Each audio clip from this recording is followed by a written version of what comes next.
নমস্কার, মিষ্টি রান্নাঘরে আপনাদেরকে সবাইকে স্বাগত। আজকের রেসিপি দই বড়া। এই নরম মজাদার রেসিপিটি বাড়িতে কত সহজে বানানো যায়, তো আমার ভিডিওটা শেষ পর্যন্ত দেখবেন আর আমার চ্যানেলটিকে সাবস্ক্রাইব করে নেবেন।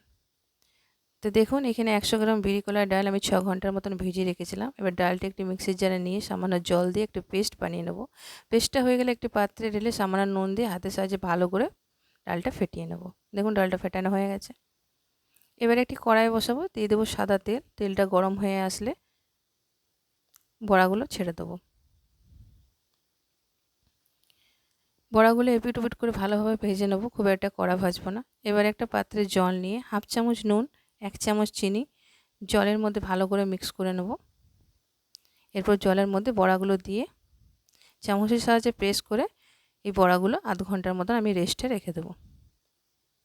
এবার একটি পাত্র নিয়ে নেবো 50 গ্রাম দই। এখানে বেশ কিনে চিনি দিয়ে দইটা ভালো করে ফেটিয়ে নেব।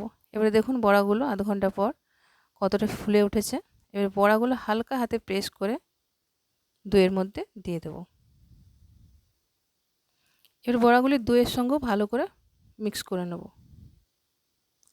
এইভাবে দইয়ের সাথে বড়াটা মিক্স করেও আমি 10 মিনিটের মতো রেখে দেবো।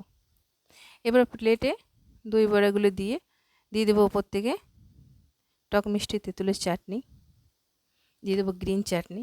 আচ্ছা, এই তেঁতুলের চাটনি গ্রিন চাটনি আমার চ্যানেল শর্টসে দেওয়া আছে, চাইলে আপনারা দেখে নিতে পারেন। দিয়ে দেবো একটা ভাজা মশলা আর দিয়ে দেবো ঝুড়ি ভাজা। তো রেডি আমাদের দই বড়া। যদি এই দই বড়া রেসিপিটি আপনাদের ভালো লেগে থাকে তা আমার চ্যানেলকে লাইক, কমেন্ট আর সাবস্ক্রাইব করে নেবেন।